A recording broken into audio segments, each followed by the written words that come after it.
Hello दोस्तों, नमस्कार। Om Prakash Ayurveda official में आपका हार्दिक स्वागत है। दोस्तों, आज हम आपको बताने जा रहे हैं फूलों के बारे में। आपके पास पड़ोस में, आपके खुद के बगीचे में या फिर कुछ दूर फूल तो अवश्य होंगे। वो फूल हैं जैसे गेंदे का फूल है, चंपा का फूल है, रात रानी का फूल है, गुलाब का फूल है। इस तरह से काफ़ी फूल जो आपके आसपास होंगे। हम चाहते हैं कि आप उन फूलों से अपनी चिकित्सा करें, उन फूलों का आप भरपूर फ़ायदा उठाएं।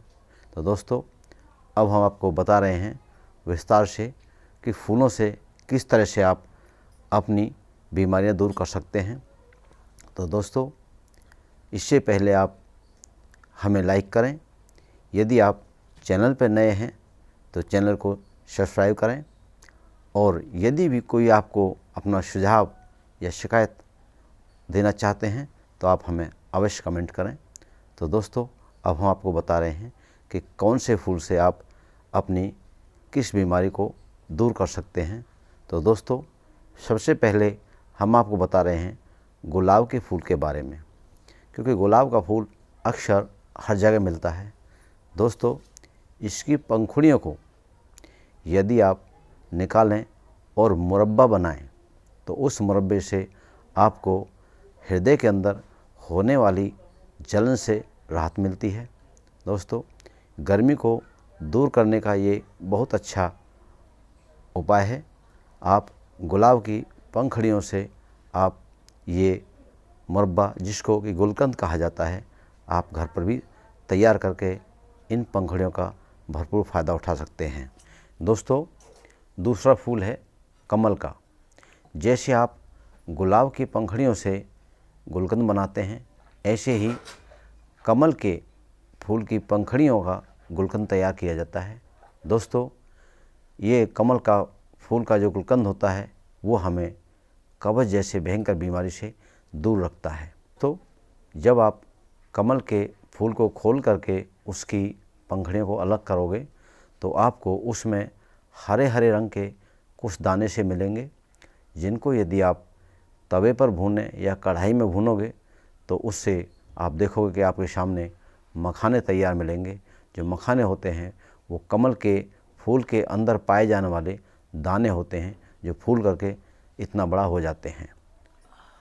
दोस्तों, यदि आप उन जो हरे हरे दाने निकलते हैं, यदि आप उनको कच्चा ही सेवन करते हैं, यानी कच्चा खाते हैं, तो उससे ओज और वीर्य की वृद्धि होती है। दोस्तों, अगला फूल है केवड़े का फूल।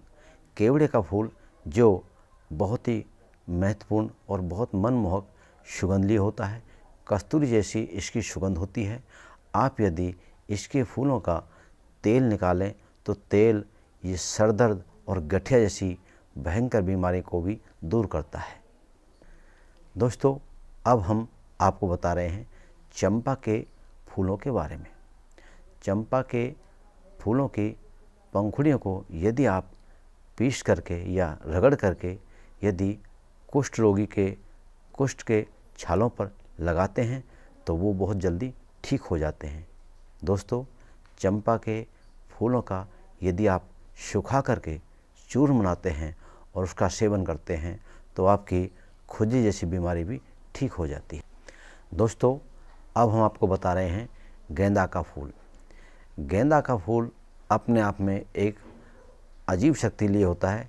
दोस्तों, यदि आप गेंदा के फूलों की माला अपने घर में भी किसी खूंटी पर टांग देंगे तो आपके घर से मच्छरों का पलायन हो जाएगा, यानी कि मच्छर भाग जाएंगे। उसकी खुशबू इतनी तीव्र होती है। दूसरा, यदि आप खेती भी करते हैं तो अपने घर के आसपास यदि आप गेंदे के फूल की खेती करते हैं या फिर गेंदे के फूल लगाते हैं तो उससे आपके घर के सारे मच्छर भाग जाते हैं। गेंदे के फूलों से निकाला हुआ तेल या फिर उनके फूलों को यदि आप पीस करके और भून करके यदि मंजन बनाते हैं तो उससे भी आपके पारिया जैसी भयंकर बीमारी दूर होती है। अगला फूल हम आपको बता रहे हैं बेला का फूल। बेला का फूल ये बहुत सुगंधीय होता है। इसको यदि गले में पहना जाए या फिर अपने पास रखने से पसीने की दुर्गंध हमें नहीं आती है। तो बेले के जो फूल होते हैं इनकी कलियों को चबाने से स्त्रियों का मासिक धर्म जो गड़बड़ा जाता है, आगे पीछे होता है या फिर रुकावट के साथ आता है, वो ठीक हो जाता है। दोस्तों, अब हम आपको बताने जा रहे हैं रात की रानी। रात की रानी का फूल बहुत ही सुगंधदायक होता है। शाम को जैसे जैसे शाम होते होते आधी रात तक इसकी सुगंध इतनी ज़्यादा बढ़ जाती है कि आसपास के सारे मच्छर भाग जाते हैं और सुबह होते होते धीरे धीरे इसकी महक कम हो जाती है। इसको रात की रानी इसलिए कहा जाता है कि इसकी सुगंध बड़ी मनमोहक होती है। दोस्तों, अगला फूल है सूरजमुखी का। दोस्तों, अगला फूल है सूरजमुखी का। जिन लोगों के अंदर विटामिन ए और डी की कमी होती है उन्हें इसका तेल इस्तेमाल करना चाहिए। दोस्तों, सूरजमुखी का तेल जो होता है हमारे शरीर में बढ़ने वाले कोलेस्ट्रॉल को बहुत हद तक कम करता है, इसलिए हमें इसका तेल इस्तेमाल करना चाहिए। दोस्तों, अब हम आपको बता रहे हैं चमेली के फूलों का प्रयोग। दोस्तों, चर्म रोग, पारिया, दांत रोग, नेत्र रोग, इनमें चमेली का तेल बहुत फ़ायदेमंद होता है। केसर के बारे में, केसर का फूल ये बहुत ही मनमोहक होता है, चेहरे की कांति को सुधारने वाला होता है। दूध के साथ यदि इस केसर का इस्तेमाल किया जाए तो चेहरे का रंग साफ होता है, बलवीर्य की वृद्धि करता है, उत्तेजना को बढ़ाता है। दोस्तों, अब हम आपको अशोक के बारे में बताते हैं। अशोक का फूल, पत्ते, छाल ये सब स्त्री रोग में बहुत काम आते हैं, इसलिए इसको मदन वृक्ष भी कहा जाता है। अशोक की छाल का जो अशोकारिष्ट आशव होता है, जो काढ़ा होता है, वो स्त्रियों के मासिक धर्म संबंधी बीमारियों को दूर करता है।